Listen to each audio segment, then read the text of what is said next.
지금까지 페이스북이라든지 인스타그램에서도 사실 커머스라든지 뭐 이런 여러 가지 기능을 붙였는데 거기서 실패한 이유가 결제 앱이 제대로 돼 있지 않아서다. 불편해서. 결제가 네. 불편해서 되게 복잡했는데 앱을 떠나야 되니까 그런데 자기는 먼저 결제부터 X에 트위터가 아니라 X에 결합시킨 다음에 그 다음에 여기다가 하나하나씩 붙여나가서 우리도 병원 갈 때 미국에서도 병원 갈 때 X를 쓰고 그 다음에 공항 티켓을 비행기표를 살 때도 X를 쓰고 뭐 상점에 가서 밥을 먹을 때도 X를 쓰고 친구들한테 선물할 때도 X를 쓰는 이런 세상이 다른 나라에서 되는데 미국에 안 될 이유가 없다.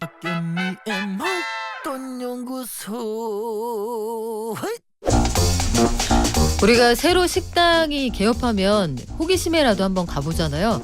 중국집이 처음에 문 열면 처음에는 손님이 바글바글합니다. 근데 진짜 이 집이 장사 잘 되나 이거 알아보려면 한 달 있다 가보면 알아요. 이게 신장 개업 효과인가 아니면 진짜 맛집이라서 찐 맛집으로 등극한 건가. 이걸 아직까지 잘 모르겠는 게 바로 신상 SNS 스레드입니다. 출시 닷새 만에 가입자 1억 명을 모았다. 우와 했었는데 한 달도 안 돼서 인기가 좀 시들한 것 같아 이런 반응이 있어요. 스레드에 도전장을 받았던 트위터는 파랑새는 필요 없다며 X라는 간판을 내세웠고요. 중국산이라고 하는 틱톡 이제는 텍스팅도 가능하게 한다고 합니다. SNS 전쟁 누가 이길까요? 미디어 스피어 강정수 박사에게 물어보겠습니다. 안녕하세요. 안녕하세요. 박사님, 신장 개업 효과는 이제 끝난 건가요? 그렇죠. 신장 개업 효과가 끝나서 7월 14일 날 기준으로 봤을 때 스레드에 흔히 말하는 일일 활성화 이용자 DAU라고 하는 사람이 2,360만으로 줄었습니다. 그래서 지금 현재 한 2,600만 명 정도가 스레드를 매일 이용하고 있다고 볼 수가 있고요. 이와 비해서 트위터 같은 경우는 2억 명 정도거든요. 그래서 뭐 트위터의 한 10분의 1 정도가 좀 넘는 사람들이 스레드를 이용하고 있다. 그래서 왜 이렇게 많이 빠졌을까라는 데에 대해서 많은 사람들이 왈가불가하고 있습니다. 첫 번째로는 아직까지 완성된 제품이 아니다 보니 급하게 만들다 보니 왜냐하면 제가 팔로우하는 사람들을 아직 팔로우하는 기능들은 이제야 미국에서 어제자로 나왔거든요. 그러다 보니 추천해 주는 사람들이 마구 있고 그 추천이 마음에 안 드는 경우도 있거든요. 그러다 보니 이런 현상들이 나타나고 있지 않나라고 볼 수 있습니다.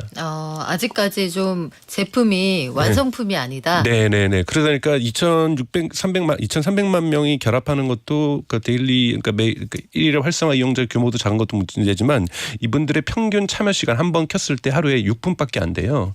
그러니까 6분 잠깐 보고 나가는 거예요. 뭐 열심히 빠져든다기보다는 뭐 새로운 거 없나? 뭐 있나 보나? 뭐 이렇게 좀 하고서 빠져나간다는 거죠. 6분이라는 거는 SNS의 평균치치고는 대단히 짧은 겁니다. 네.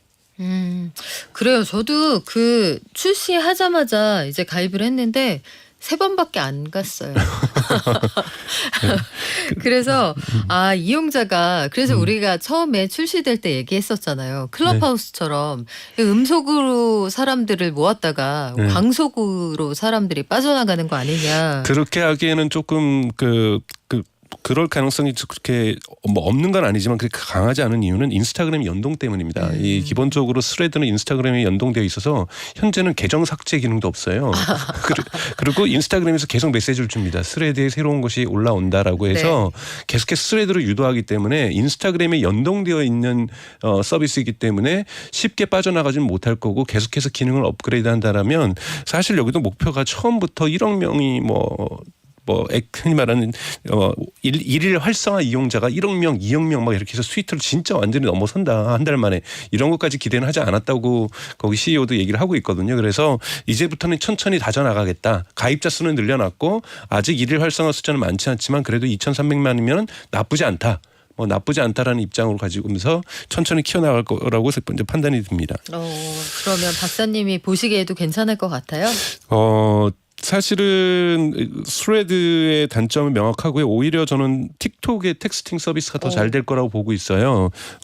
우선은 왜냐하면 3, 40대들이 주로 공략이 됐던 것이 스레드인데 스레드 같은 경우는 벌써 트위터에서 이미 경험을 했던 사람들이 이제 다시 텍스트 좀 해볼까 이렇게 해서 나 여기 좀 인플루언서 돼볼까라고 하는 사람들이 과연 얼마나 있을까라는 거고요. 그리고 여기에는 10대들은 못 들어오거든요. 10대들이나 20대 같은 경우에 뭔가 자기 분위기는 아닌 것 같고 자제들 좀 많은 것 같고 언니 오빠들 많은 것 같고 좀 이런 분위기인데 네. 트위터 같은 경우 틱톡 같은 경우에는 10대를 위한 텍스팅 서비스를 해서 그들만의 문화와 컬처를 조금 집중하고요. 또 하나는 우리가 스레드 이렇게 손가락으로 수룩 넘기다 보면은 이 알고리즘으로 추천한다는 건 뭐냐면 제가 보통 우리가 짧은 동영상 같은 경우는 여기에 몇 초 머물렀는가 이걸 그냥 보지도 않고 넘겼는가 반복해서 보는가 이런 걸 측정해서 저의 기호와 선호도를 분석을 합니다. 그래서 강정수는 이런 영상을 좋아할 것 같으니까 그런 유사한 영상들을 계속해서 추천해주는 대단히 고성능 알고리즘이 그러니까 그 인공지능이 거기에 탑재되어 있는 거거든요.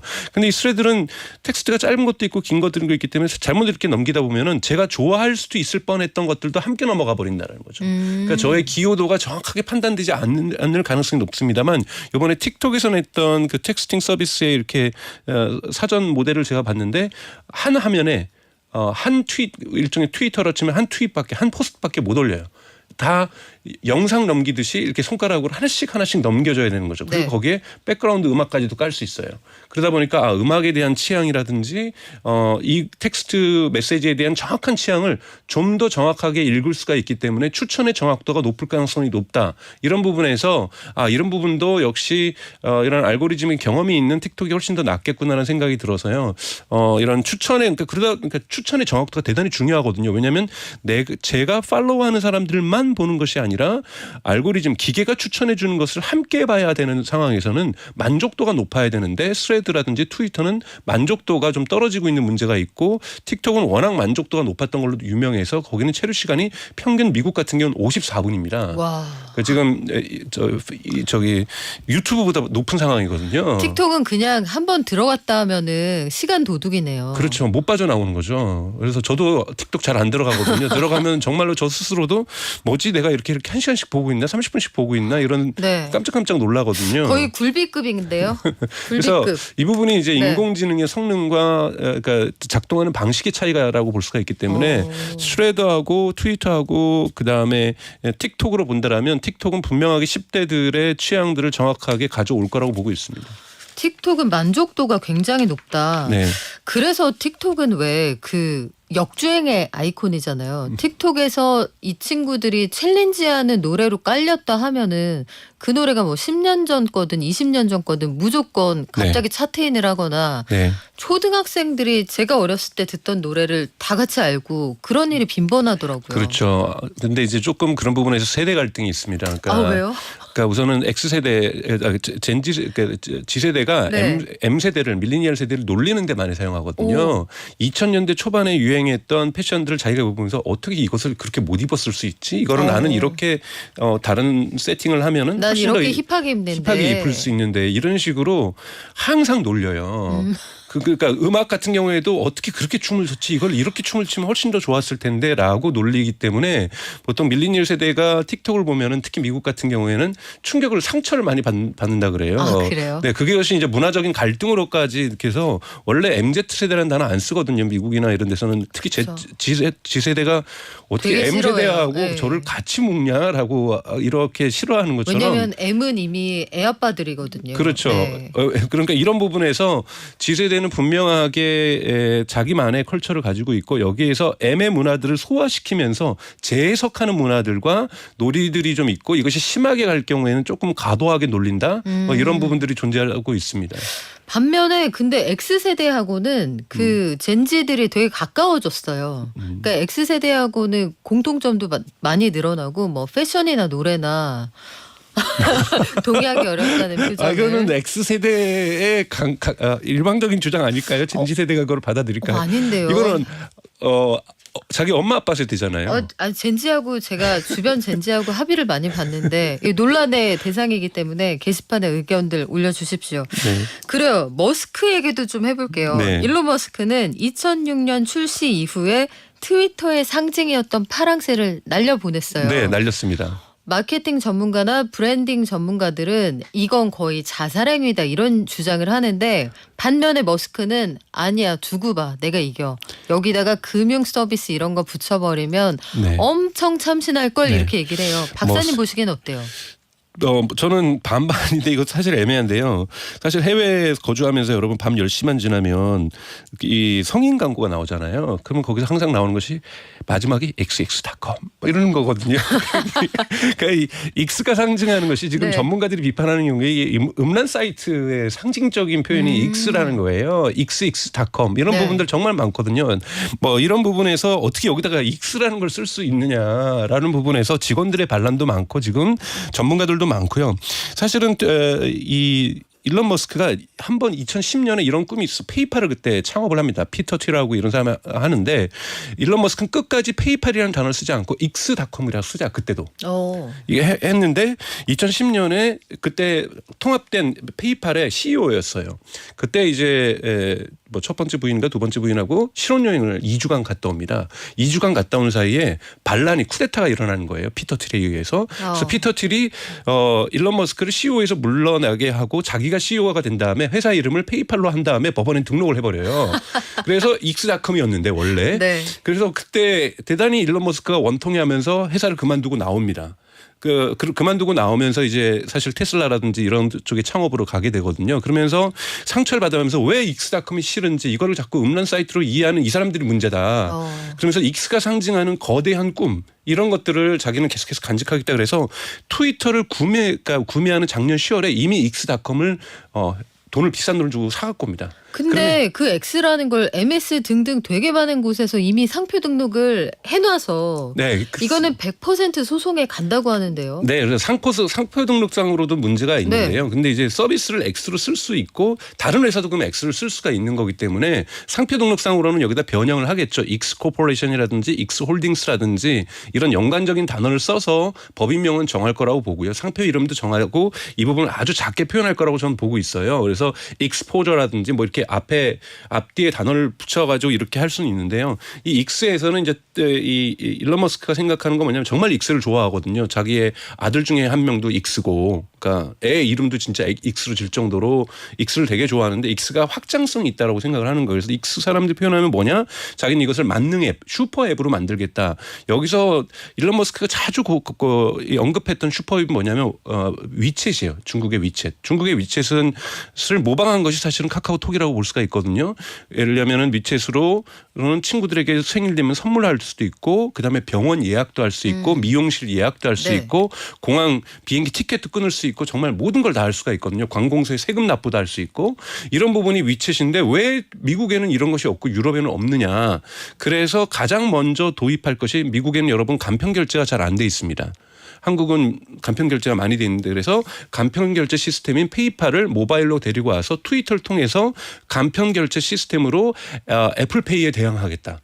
이것이 우선 지금 일론 머스크의 계획인 거고 만약에 간편 결제만 작동한다라면 여기다가 나머지 붙이는 건 일도 아니다. 지금까지 페이스북이라든지 인스타그램에서도 사실 커머스라든지 뭐 이런 여러 가지 기능을 붙였는데 거기서 실패한 이유가 결제 앱이 제대로 돼 있지 않아서다. 불편해서. 결제가 네. 불편해서 되게 복잡했는데 앱을 떠나야 되니까 그런데 자기는 먼저 결제부터 X에 트위터가 아니라 X에 결합시킨 다음에 그 다음에 여기다가 하나하나씩 붙여나가서 우리도 병원 갈 때 미국에서도 병원 갈 때 X를 쓰고 그 다음에 공항 티켓을 비행기표를 살 때도 X를 쓰고 뭐 상점에 가서 밥을 먹을 때도 X를 쓰고 친구들한테 선물할 때도 X를 쓰는 이런 세상이 다른 나라에서 되는데 미국에 안 될 이유가 없다. 바로 이 지불 체계를 통해서 가능하다고 해서 X에 대한 원대한 꿈을 밝히고 있습니다. 아니 일론 머스크는 왜 이렇게 X를 좋아하는 거예요? 그게 무한정 상상할 수 있는 미지수라서 좋아합니까? 그렇죠. 맞습니다. 미지수고 되게 엔지니어 베이스를 갖고 있는 네. 사람이고 이번에 월터 아이작슨이라고 대단히 유명한 전기 작가가 있는데요. 네. 스티브 잡스에 대해서 썼고 이번 가을에 이 일론 머스크에 대한 전기가 나오거든요. 그래서 너무 빠르다. 일론 머스크 나이도 있고 너무 빠르다고 하는데 이 아이작슨도 여기에도 이 전기에도 한 챕터가 X를 사랑하는 이 일론 머스크의 어떠한 이 유년기 시절부터 장년기 시절까지의 모습들을 그려주고 있다고 얘기를 해요. 그러면서 워낙 첫 창업했던 회사 이름도 X닷컴이었고 그래서 X를 갖다가 좋아하고 그러니까 스페이스 X 그러니까요. 모델 X 뭐 이런 식으로 다 붙여나가고 있는 것도 이 본인이 기본적으로 X를 대단히 좋아하기 때문이라고 얘기를 하고 있습니다. 진짜 궁금하다. 어떻게 X와 머스크의 만남은 어떻게 시작되었는지. 만남은 우연이 아니었을 것 같은데 그것도 궁금하네요. 근데 슈퍼 앱이라는 거 있잖아요. 네. 그게 기존에는 다들 잘 안 됐는데 일론 머스크가 하면 잘 될지 그것도 궁금하기도 하고 트위터가 X로 전환할 때 이게 잘 되든 안 되든 일단 관심은 간단 말이에요. 그렇죠. 파랑새가 날아갔는데 그거 잘 될 거야 하고 안 될 거야로 나눠서 지금 사람들이 싸움이 붙어 있잖아요. 네네네네. 이게 지난번에 격투기 사건처럼 네.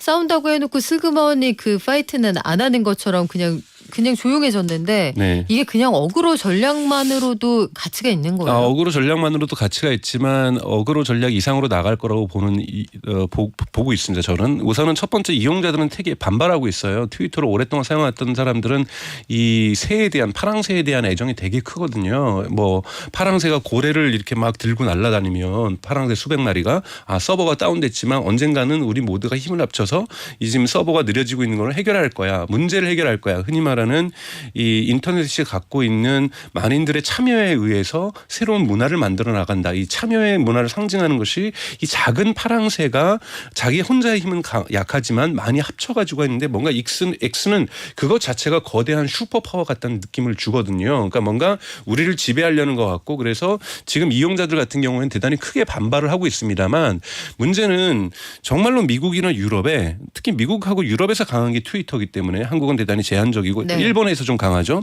간편 결제 시스템이 제대로 작동하고 있지 않아요. 물론 뭐 간편 결제 시스템을 제공해주고 있는 서비스들이 있는 것이 이제 애플페이 정도가 있다고 볼 수가 있는데요. 한국은 지금 카카오페이나 네이버페이 없으면 거의 온라인 생활이 안 되잖아요. 그런 부분에서 간편 결제인 페이팔을 갖다가 좀 더 쉽게 페이팔이 온라인 결제지 그 간편 결제라고 볼 수는 없거든요. 이것을 트위터하고 연동시키겠다. 그래서 생일 달하는 사람한테 생일 선물하고 그리고 친구들한테 슈퍼챗을 쏜다든지 뭐 이런 식의 기능들을 내부적으로 대단히 간편하게 만들겠다고 하면은 저는 가능성이 있다고 봅니다. 사람들이 돈을 쉽게 써야 여기다가 기능을 붙일 수 있는 거거든요. 기능을 붙인 다음에 돈은 어렵게 쓰게 만든다?